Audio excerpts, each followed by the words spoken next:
ହେଲୁଣି ଶୋଇକି ଆଜି ସକାଳେ ଗାଧେଇକି ଆଇଲା ପରେ ଏଇ ଦୃଶ୍ୟ ଦେଖ ସକାଳ 8ଟାରୁ 9ଟା।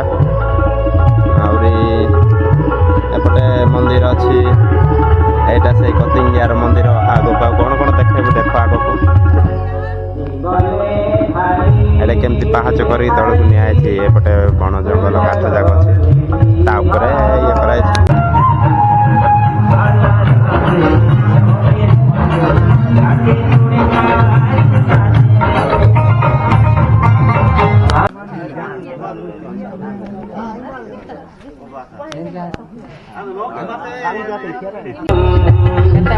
এই ভিতরে ଜଗନ୍ନାଥ ଦର୍ଶନ କରିବା ପାଇଁ ଭିତରେ ପହଞ୍ଚୁଥିଲେ ବାବା ଗୁରୁ ବାବା ଭିତର ତାଙ୍କ ପାଦ ସ୍ମରଣ ପାଦ ସ୍ପର୍ଶ ପାଇଁ ଯିବା ପାଇଁ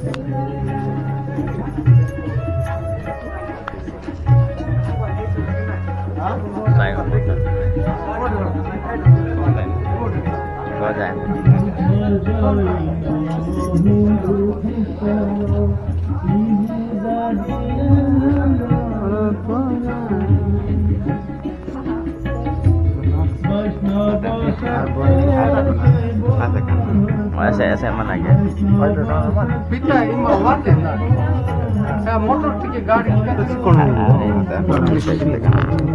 पृथ्वीर सबुठ श्रेष्ठ पुस्तक कौन अच्छी तुम लाइब्रेरी दियो अध्ययन कर दि जाए भगवत गीता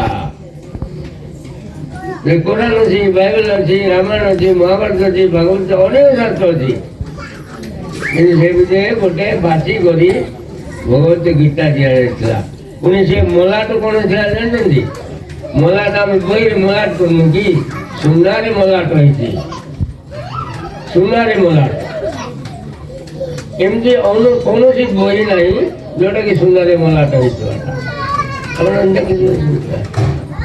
तेणु सभी पवित्र जदि किसी अच्छी बही सात ताले हूँ भगवत गीता तेणु समस्ते भगवत गीता टे पढ़ कहीं ना भगवत गीता हूँ जीवन शास्त्र अन्य बही कौन कौन रजा चरित्र कौन कहानी कौन उपन्यास उपाख्यान इत्यादि सब अच्छे बुझल एवं देख रामायण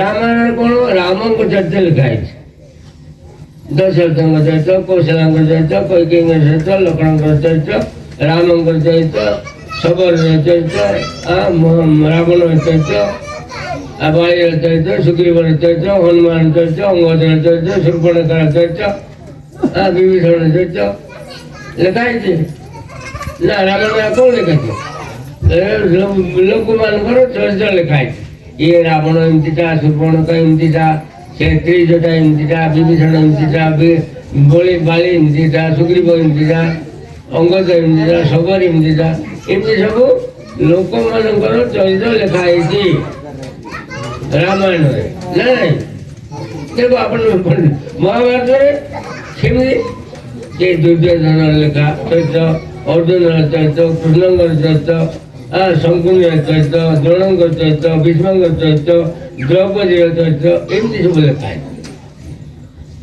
लिखाई जोटा भी शास्त्र तुम पढ़ सब राजा मानकर कि कौन श्रेष्ठ व्यक्ति कि भगवान एमती जनकर जनक चरित्र लिखाई किंतु गीता रे 7 श्लोक गीता रे कहार चरित्र लिखाई नहीं से लिखाई तुमर चरित्र निजर मोर चरित्र लिखाई तुम समस्त लोक निज मान तुम चरित्र लिखाई गीता जब गीता पढ़ो निजर चरित्र तुम जान मु किए कौन कौन अच्छी कौन करी कौन ना कौन तार ये सब कथा जान गीता पढ़े कि अन्य शास्त्र पढ़ले हनुमान राजा कथा जाना राम चरित्र जाना सुग्रीव जाना हनुमान जाना अंगद जाना सब जाना कृष्णकर जाना माने दुर्योधन जाना सब जाना किंतु गीता पढ़ले आम निजर चरित्र जाना ए गीता चरित्र कौन कौन अच्छी कौन हमको दरकार कौन ସେଇଥିପାଇଁ ଆଉ ଆମେ ଗୀତା ଟିକେ ଟିକେ ପଢ଼ିବା ପଢ଼ିବ ନା ନାହିଁ? ଆଚ୍ଛା ଗୀତା ତ ସମସ୍ତଙ୍କ ପାଖରେ ଆଜିକାଲି ଅଛି। କେହି ଗୀତା ନ କିଣିଲେ ବି ଗୀତା ଅଛି। କିଣିନାହାନ୍ତି ଆପଣମାନେ ସବୁ ଗୀତା କେତେ କିଣିନାହାନ୍ତି, କିନ୍ତୁ ଗୀତା ଅଛି କ'ଣ ନା ଫୋନ୍ କିଣିଛନ୍ତି, ଫୋନ୍ କିଣିଛନ୍ତି ନା, ଏ ଫୋନରେ ତ ଗୀତା ଅଛି। ଖାଲି ତମେ ସେ ଇଆଡ଼ ସିଆଡ଼ ଲୋକ ଖାଲି ଡିସିଣ୍ଡୁ ଦେଖିବୁ ବୋଲେ ହବ କି? ଗୀତା ଗୀତା ସମସ୍ତଙ୍କ ପାଖରେ ଅଛି, ହେଲେ ଆମେ ପଢ଼ିବାକୁ ଚାହିଁବା। ଗୀତା ସମସ୍ତଙ୍କ ପାଖରେ ଅଛି, ତେଣୁ ପଢ଼ିବାକୁ ପଡ଼େ। ଏଇଟା ହେଉଛି ଜୀବନର ଶାସ୍ତ୍ର। ଗୀତା କ'ଣ? ଜୀବନର ଶାସ୍ତ୍ର। ସେଇଠି ଯୋଗ ଅଛି ପରା, ଆମେ ବି ଯୋଗ କରୁଛୁ ନାଇଁକି? ଯୋଗ ଦିବସ ପାଳନ ହେଉଛି ସାରା ୱାର୍ଲଡରେ। ଆଉ ଆମର ଶ୍ରଦ୍ଧେୟ ପ୍ରଧାନମନ୍ତ୍ରୀ ନରେନ୍ଦ୍ର ମୋଦି ଆଉ କ'ଣ ଜୁନ୍ 21 ତାରିଖକୁ କ'ଣ ଯୋଗ ଦିବସ ଉପରେ ପାଳନ କରିବା ପାଇଁ କହିଛନ୍ତି। ସମସ୍ତ ପୃଥିବୀ ଆଜି ଯୋଗ ପାଳୁଛି, ଯୋଗ ଦିବସ ପାଳନ କରୁଛନ୍ତି। ଆମେ ବି ଯୋଗ ଶିକ୍ଷା କରୁଛୁ। ସମସ୍ତେ ଆମର ମୁନି ଋଷିମାନେ ସବୁ ଯୋଗ ଶିକ୍ଷା କରନ୍ତି। ଗୀତାରେ ସବୁ ଯୋଗ କଥା ଲେଖା ହେଇଛି। କାଲି କହୁଥିଲୁ ଆମେ 18 ପ୍ରକାର ଯୋଗ କଥା ଲେଖା ହେଇଛି।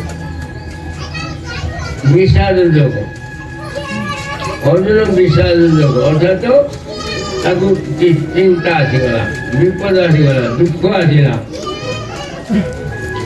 ଆସିଲା ପ୍ରଥମେ।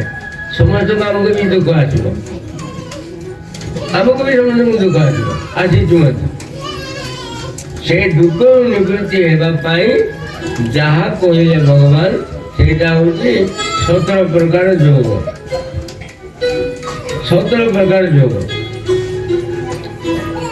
ଗୀତାରେ। ये जो प्रथम अध्याय कौन? अर्जुन विषाद योग बा संजय दर्शन योग। आज प्रश्नकर्ता प्रथम प्रश्नकर्ता होते धृतराष्ट्र, जी दुर्योधन बापा। दुर्योधन बापा धृतराष्ट्र प्रथम प्रश्न करते धर्म क्षेत्रे कुरुक्षेत्रे सौमवेदा युधिष्ठिर मामका पांडवा चैव किम कुर्वत संजय। तांकर प्रधानमंत्री थे संजय। धृतराष्ट्र अन्न दिले आ युद्धक तो जापर गले भी देखिपर तेणु से घरे रही गीता कथा शुणिले। केमती शुणिले ना संजय ठार शुणिले। संजय केमती कहीपारे तो 10 किलोमीटर दूर युद्ध होती एमाने कि जाने केमती 10-15 किलोमीटर आपण मैंने देखिए कुरुक्षेत्र गोटे युद्ध होती। कुरुक्षेत्र गोटे बेड़ करके रखा है कुरुक्षेत्र ना कि हरियाणा दूर तो हरियापुर कथबार्ता होती। हाँ हेले संजय कौन ना गुरु करते आपण मान भाया गुरु करते। गुरु को ठारू दिव्य ज्ञान और दिव्य चकु पाई जहाँ पर दिव्य ज्ञान अच्छी ये भी आप जापर बुझीपार ना। गुरु को दया जी अच्छी आम पाखे जदि दिव्य ज्ञान आसला आम जापर कहीं योग अच्छी परा। महर्षि पतंजलि कहते आमर ये केतटा जिनस अच्छी स्वर भितर सेटा आम साधना करवा असाध्य साधना है। ये हृदय केन्द्र गोटे जगह अच्छे हृदय केन्द्र ये मन संयम कर अमेरिका कौन हो जान लंडन में कौन हो रूसिया कौन हो जापर आवा दरकार पड़ो ना कथा बुझा दरकार। एवं योगशास्त्र अच्छी आपण शिखी पारे। महर्षि पतंजलि योग दर्शन पढ़ु तो ये विभूति योग लेखा विभूति पाद महर्षि पतंजलि 4टा पाद ना समाधि पाद साधारण पाद विभूति पाद और कैवल्य पाद योग शास्त्र से विभूति पाद लिखा है हृदय केन्द्र मन यदि संयम कर पर्वत आर पाखे ए पर्वत आर कहीं कौन अच्छी तुम्हें देखिपर जापर। अर्थात केते दूर उदयगिरी था रायचूर भुवनेश्वर कलिकता था दिल्ली भी था कि अमेरिका विजय घटना होती आप देखिपारे କାହିଁକି ଦିବ୍ୟ ଚକ୍ଷୁ ଦ୍ୱାରା ସଞ୍ଜୟ ଗୁରୁ ବ୍ୟାସଙ୍କ ଠାରୁ ଗୁରୁ କରିଥିବାରୁ ସେ ଦିବ୍ୟ ଚକ୍ଷୁ ଲାଭ କରିଥିଲେ। ସେ ଯୋଗୁଁ ମହାଭାରତରେ ଯାହା ହେଉଥିଲା ସବୁ ସେ ଦେଖୁଥିଲେ। କୋଉ ଦିନ କଣ ହଉଥିଲା, କିଏ କାହାକୁ କଣ କଲା, କିଏ କାହାକୁ ମାରିଲା, କିଏ କାହାକୁ କଣ କଲା, ସେ ସବୁ ଦେଖିକିରି ଧୃତରାଷ୍ଟ୍ରକୁ କହୁଥିଲେ। ବୁଝିପାରିଲେ? ହଁ ଆଜିକାଲି ସେଇଟା କିଏ? ଆଜିକାଲି ସଞ୍ଜୟ କିଏ? ଆଜିକାଲି ସଞ୍ଜୟ ଟିଭି। ଆପଣମାନଙ୍କୁ ଟିଭି ନେଇକି ଆମେରିକାର କଥା, ଆମେରିକାର ରୁଷ ସବୁ ଦୁନିଆର କଥା ଦେଖୁଛନ୍ତି ନା ନାହିଁ? ଆଜି ଆମେ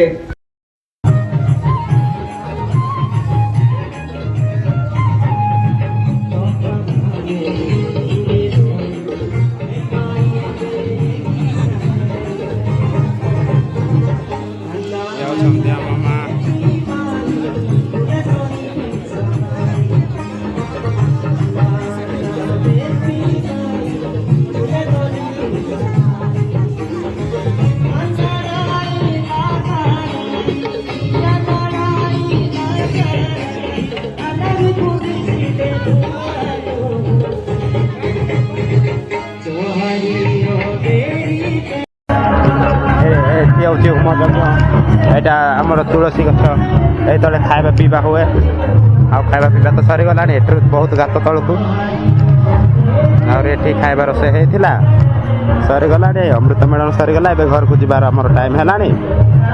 ଆଉ ବାହାରିବା ପାଇଁ ଆମ ଭାଇନା ବି ବାହାରିଲେଣି, ଆଉ ଯିବୁ ଆଉ ଏବେ ଆଗକୁ।